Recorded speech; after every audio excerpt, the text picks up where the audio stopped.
Bienvenue dans cette nouvelle vidéo. Dans cette nouvelle vidéo, je vais détailler deux familles de suites différentes. Donc, ce sont des suites qui vont être définies d'une manière implicite ou par récurrence.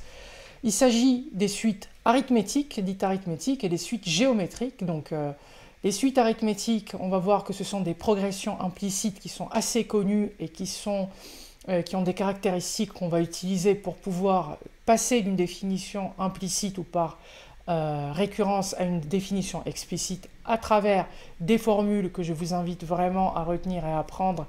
Et d'ailleurs, j'ai créé à cet effet une fiche complète sur les suites, pas seulement sur les suites arithmétiques et géométriques, mais sur les suites en général. Donc n'hésitez surtout pas à la télécharger et sur le site mathflix.fr si vous avez pris ce produit de formation. Et puis avoir également les exercices, parce que j'ai développé pas mal d'exercices sur ces notions-là, qui sont détaillés, qui sont corrigés. Donc n'hésitez surtout pas à aller les voir. Donc aujourd'hui, comme je le disais, je vais développer les suites arithmétiques, les suites géométriques, et on va également voir les sommes, donc les formules de somme de termes successifs d'une suite arithmétique et géométrique. Ça va vous permettre de maîtriser deux notions qui sont essentielles et fondamentales au programme de la terminale, puis également de la première, si vous êtes en première. Donc, voyons voir, les suites arithmétiques. On va commencer par les suites arithmétiques, et pour illustrer cette progression, cette caractéristique arithmétique qu'on va développer, j'aime beaucoup donner l'exemple que j'ai donné d'ailleurs à la vidéo précédente. C'est l'exemple du chiffre d'affaires, donc d'une boutique. Donc imaginez que vous avez ouvert une boutique et que en réalité vous avez commencé à réaliser du chiffre d'affaires à partir du premier mois, à partir de votre lancement. Donc vous avez réalisé 1 000 € de chiffre d'affaires au lancement, ce qui correspond à votre chiffre d'affaires U0, c'est-à-dire initial. Initialement, c'est au démarrage, vous réalisez 1 000 €. Ensuite, eh bien, vous êtes bien situé, votre produit plaît beaucoup aux gens et vous constatez effectivement qu'il y a une effervescence autour de votre produit. Vous avez une fréquentation qui est très intéressante, très importante. Et donc, au bout de 1 mois seulement, vous réalisez 2 000 € de vente, d'accord? Vous réalisez 2 000 € de vente. Donc, U1 est égal à 2 000 €. À partir du deuxième mois, ça continue, ce succès ne s'arrête pas.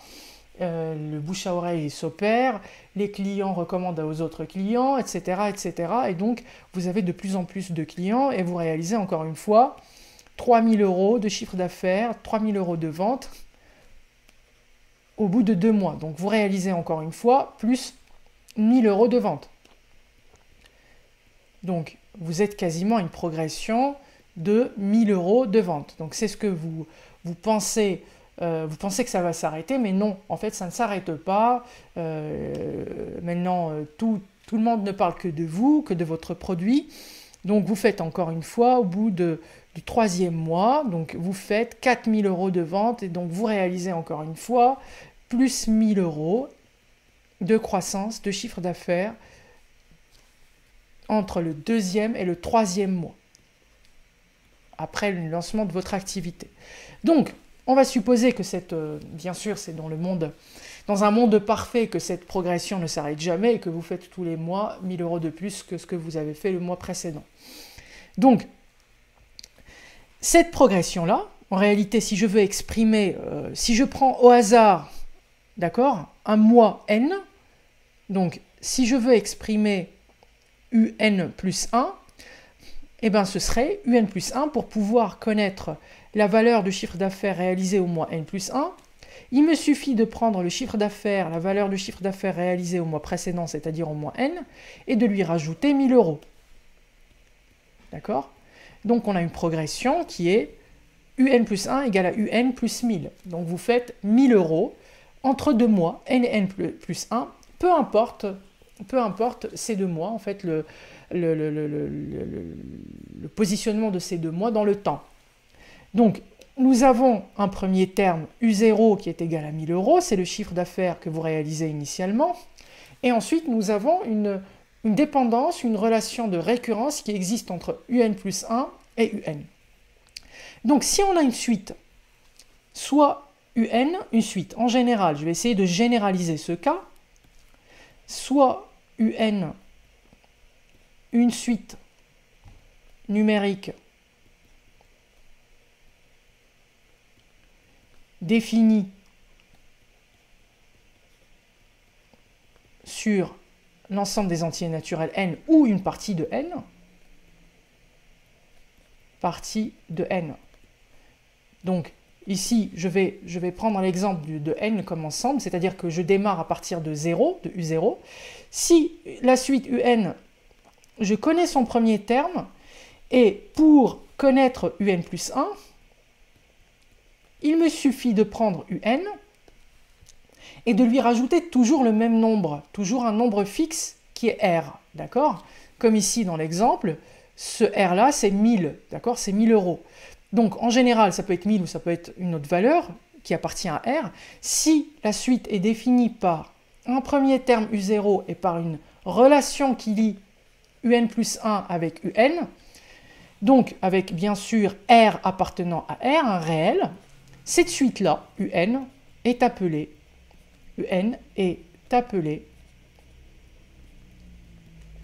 suite arithmétique, d'accord? C'est une suite arithmétique. Arithmétique puisque, en fait, la progression est additive, c'est-à-dire l'addition. On rajoute petit r, un nombre r à chaque fois pour obtenir le terme suivant. Donc, c'est une suite arithmétique de raisons. Donc, la raison de cette suite, ce qu'on appelle la raison de raison R. Alors, de raison R, ça veut dire que le nombre que je vais rajouter, additionner à chaque fois avec le terme UN pour obtenir le terme suivant, c'est R. Ce R-là, c'est ce qu'on appelle la raison de la suite. D'accord? Donc, la raison de la suite. Donc, UN est appelée une suite arithmétique de raison R, et bien sûr, et de premier terme, puisque, il faut le souligner aussi, ça va nous être utile et je dirais très important dans la définition, dans la connaissance de la forme explicite, c'est ce qu'on va voir par la suite.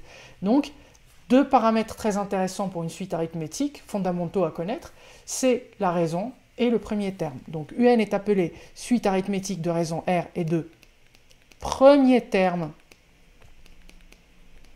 U0. D'accord? Donc, ici, en l'occurrence, mon chiffre d'affaires, en fait, il traduit une progression arithmétique de premier terme 1000 euros, U0 égale 1000 euros, c'est le chiffre que je réalise initialement, et de raison, petit r est égal à 1000 euros. Donc ici, tout à fait, donc voilà, donc c'est ça, c'est la définition d'une suite arithmétique. Maintenant, la question que je me pose, c'est comment passer d'une définition implicite à une définition explicite. Je vous résume la situation. Vous réalisez de très très bons chiffres et vous vous dites que j'ai une intuition, je crois qu'en réalité, l'activité ne va pas cesser et que bien au contraire, je vais encore avoir plus de succès. Donc pour capitaliser sur la qualité de mon produit et sur la réputation que je me suis faite ces derniers mois, ce que je vais essayer de faire, c'est que je vais investir dans d'autres locaux pour pouvoir ouvrir de nouvelles boutiques pour vendre ce même produit-là. Le problème, c'est que vous n'avez pas de capital. Et donc, vous allez voir votre banquier, vous allez lui dire, écoutez, j'ai ouvert une boutique, ça fonctionne très bien, je réalise beaucoup de ventes, et que j'ai vraiment une intuition, et c'est un produit qui, je crois, et je suis presque certain qu'il va y avoir une progression qui est très importante. Donc, le banquier va dire, oui, d'accord, très bien, parfait, pourquoi vous vous adressez à moi? Ben voilà, donc monsieur, le banquier, j'ai envie d'investir dans d'autres locaux pour pouvoir ouvrir d'autres boutiques, et malheureusement, je n'ai pas le capital, donc je viens solliciter un prêt. Donc le banquier va dire, ok, très bien, parfait, donc l'activité a l'air effectivement très florissante, et vous avez l'air de vendre beaucoup de produits, est-ce que vous pouvez me donner une prévision du chiffre d'affaires que vous réaliserez, par exemple, au bout de 3 ans? Donc, il s'agit ici de déterminer U36, par exemple, puisque 12 fois 3, ça fait 36. U36. Et donc, là, vous êtes devant le banquier, vous n'avez aucune réponse, puisque, en fait, calculer U36, ça nécessite de calculer U35, parce que la seule chose dont vous avez connaissance et que vous pouvez prévoir, c'est que vous réalisez tous les mois 1000 euros de plus que le mois précédent. Donc, pour pouvoir calculer U36, vous êtes obligé de faire le calcul de U35, U34, U33, etc., etc., de tous les termes qui vont être avant U35, U36. Donc c'est extrêmement lourd en termes de calcul et ça n'est pas du tout pratique. Donc vous voudriez avoir une façon qui vous permettrait de calculer UN en fonction de n directement, remplacer 36 dans une expression et trouver la valeur directement. C'est ce qu'on appelle la valeur explicite. C'est ce qu'on a vu dans la vidéo précédente que je vous invite à revoir si vous avez des doutes et des questions ou des incompréhensions sur cette notion de définition explicite. Donc, comment déterminer UN en fonction de n?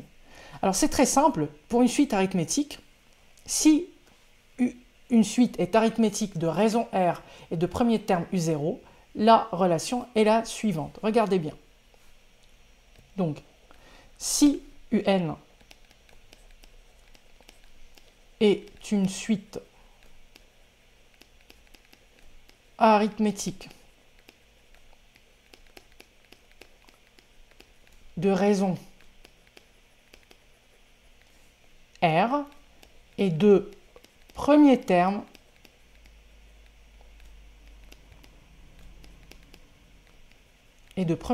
U0, d'accord? Pour trouver UN en fonction de n, quel que soit n appartenant à n, c'est très simple.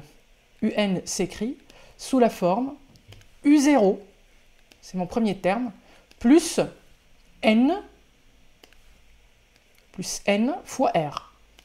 UN égale U0 plus n fois R. C'est le premier terme plus n, le nombre de mois en l'occurrence ici, fois R fois la raison de la suite.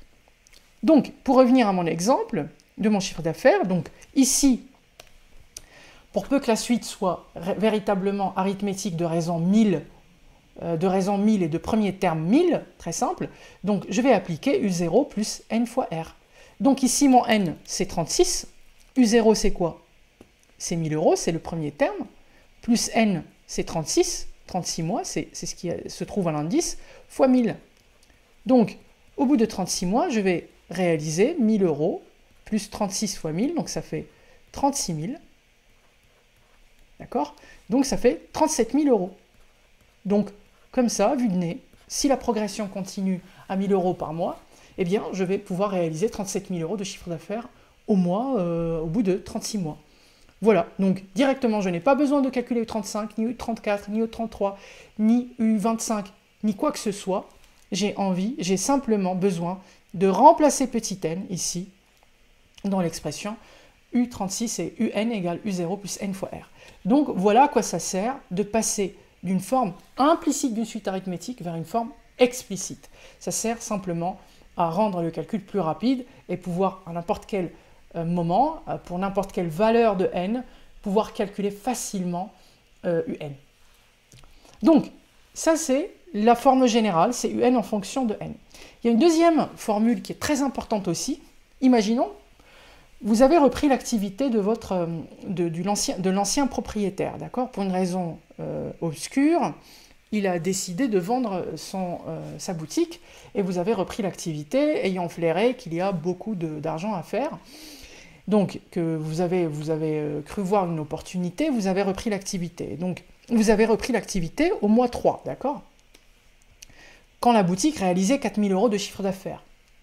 Et donc, du coup, vous avez besoin de savoir, de faire une prévision, savoir combien la boutique va réaliser de chiffre d'affaires au bout de 20 mois. C'est-à-dire au bout de 17 mois, en gros, parce que l'activité a été lancée il y a 3 mois déjà. Donc, comment trouver U20 ne sachant pas? Alors, effectivement, vous n'avez aucune connaissance, aucune idée du chiffre réalisé au mois 2, au premier mois, ni au lancement. Vous avez que U3. Mais ce que vous savez, en revanche, ce qui est confirmé et qui est certain, c'est que le chiffre d'affaires que réalise cette boutique, c'est 1000 euros de plus tous les mois. Donc, ici, on n'a pas le premier terme, mais on a un terme pris au hasard, qu'on va appeler UP. Si je veux calculer UN en fonction de UP, c'est très simple. UN est égal à UP. Donc, P n'est pas forcé d'être 0, hein, vous n'êtes pas obligé d'avoir 0.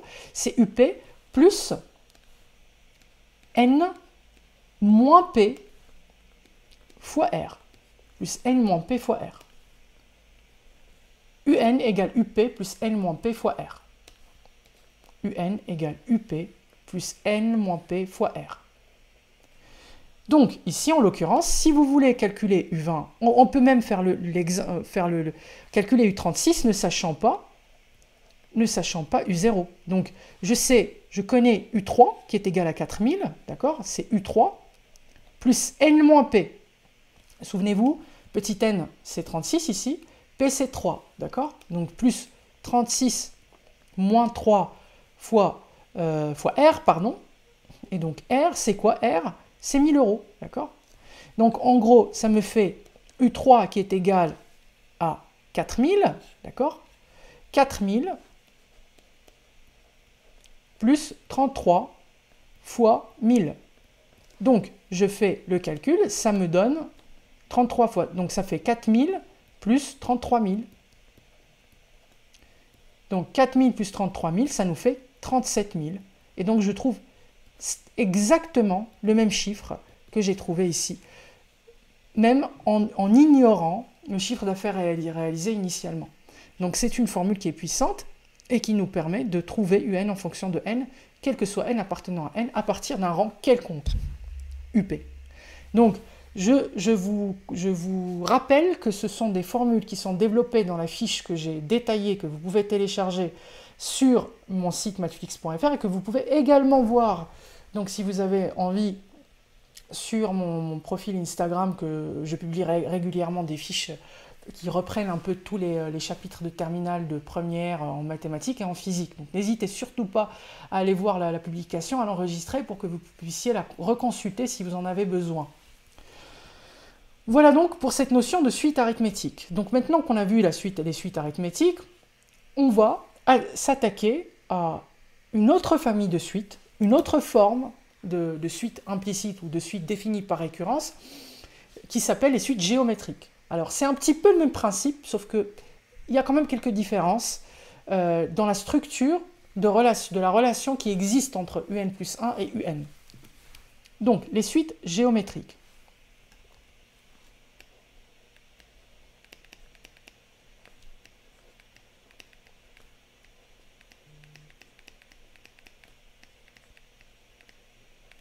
Alors, les suites géométriques, très simple.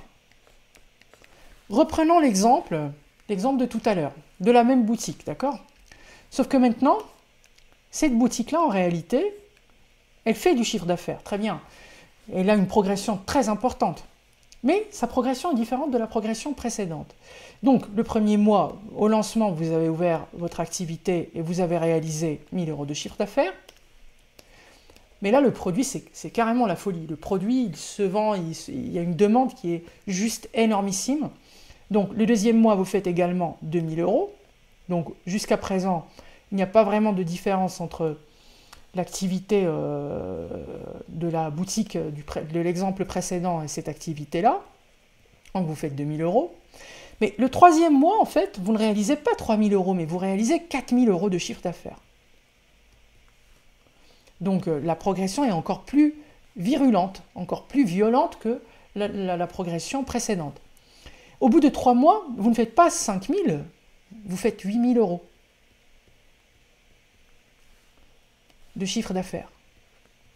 Donc, en réalité, vous constatez que vous avez une progression qui est juste énormissime. Vous faites à chaque fois x2. À chaque fois x2. Votre chiffre d'affaires est doublé chaque mois. Chaque mois, vous doublez de chiffre d'affaires. Donc, vous avez réalisé initialement un chiffre d'affaires U0 de 1000 euros. Toutefois, à chaque mois, donc, si on veut calculer UN plus 1, eh bien, on ne rajoute pas une valeur à UN, mais on multiplie carrément UN par 2. D'accord? On fait 2 fois UN. D'accord? Voyez bien la différence entre cette progression-là et la progression précédente. La progression précédente, je rajoutais toujours un chiffre fixe. Ici, je ne rajoute pas. Je multiplie par 2. Donc, c'est une progression qu'on va appeler une suite géométrique. Donc, une suite géométrique.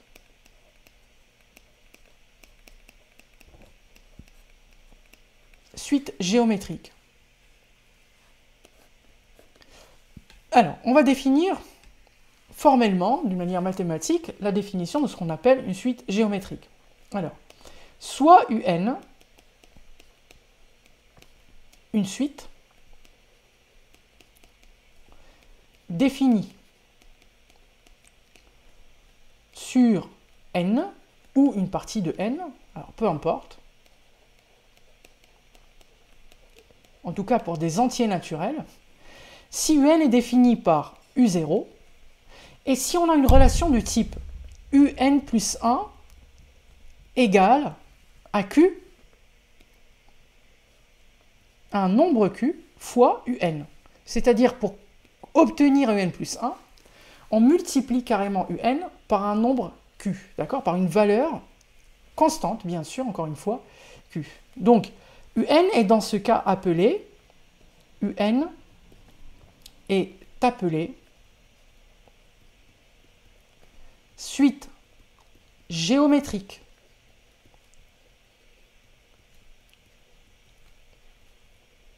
de raison Q. Alors maintenant, la raison, on ne la rajoute pas, la raison, on la multiplie, d'accord? De raison Q et de premier terme U0 et de premier terme U0. Donc, UN est appelé une suite géométrique de raison Q et de premier terme U0. Donc, très bien. Voilà. Donc, eh bien, on va avoir exactement le même questionnement que tout à l'heure. C'est-à-dire que pour pouvoir répondre à une question à un banquier ou pour simplement essayer de voir, d'ajuster sa stratégie de vente par rapport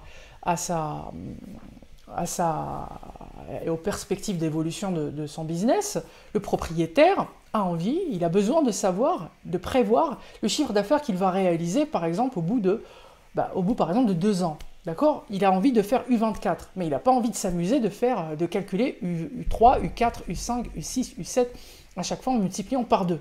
Donc il lui faut une relation qui lui donne directement le chiffre d'affaires en fonction du mois. C'est ce qu'on appelle une relation explicite. Donc, cette relation-là, c'est très simple. Si on veut obtenir UN en fonction de N, très simple, UN est égal à U0, d'accord? C'est le premier terme, multiplié par Q. Donc Q, c'est la raison de la suite, par Q à la puissance N. D'accord? UN égale U0 fois Q à la puissance N. Donc ici, en l'occurrence, si je veux par exemple obtenir U24, il me suffit de dire que c'est une suite géométrique. Donc c'est 1000, le premier terme, et de multiplier par 2, qui est la raison, à la puissance N, qui est 24. D'accord? Donc c'est 2 à la puissance 24 fois 1000. Donc vous voyez bien ici qu'on est sur des chiffres qui sont juste hallucinants. La progression géométrique, comme vous pouvez le voir, elle va diverger, enfin, tout dépend de la raison. On le verra par la suite quand on va parler de convergence et de divergence. Mais c'est effectivement une suite qui va avoir tendance à avoir des valeurs de plus en plus grandes d'une manière plus rapide. D'accord? C'est une progression qui est plus fulgurante que la progression arithmétique. Donc, il me suffit de faire 2 à la puissance 24 fois 1000. Donc, vous voyez bien, déjà, on est sur des chiffres démentiels. Voilà. Donc, et pour les mêmes raisons que tout à l'heure, on peut également donner UN en fonction de N à partir d'un rang quelconque UP. D'accord? Si, par exemple, j'ai un rang, je connais par exemple U3, et je ne connais pas U2, ni U1, ni U0. Je sais toutefois que la suite est géométrique de raison 2. Je peux calculer n'importe lequel des termes, rien qu'en connaissant le terme U3. D'accord? Donc, c'est la relation suivante, UN. Pour pouvoir trouver la valeur de UN, il me suffit de multiplier UP par Q à la puissance N moins P. Donc je vous rappelle ici, effectivement, que ce sont également deux formules que j'ai développées, dans une fiche, que j'ai synthétisée dans une fiche que vous trouverez sur mon profil Instagram et sur la plateforme mathflix.fr que vous pouvez d'ailleurs télécharger, ainsi que des exercices. Donc, maintenant qu'on sait la définition, on sait définir une suite arithmétique, une suite géométrique, qu'on a vu ce que c'était qu'une définition par récurrence, qu'une définition explicite, qu'on a des formules qui nous permettent de calculer pour quel que soit n appartenant à n la valeur de un, on va s'attaquer à ce qu'on appelle dans la vidéo suivante la somme, les sommes de termes successifs d'une suite arithmétique et d'une suite géométrique. Et puis on va également voir quelques petites techniques qui nous permettent de démontrer dans un exercice qu'une suite est arithmétique et géométrique.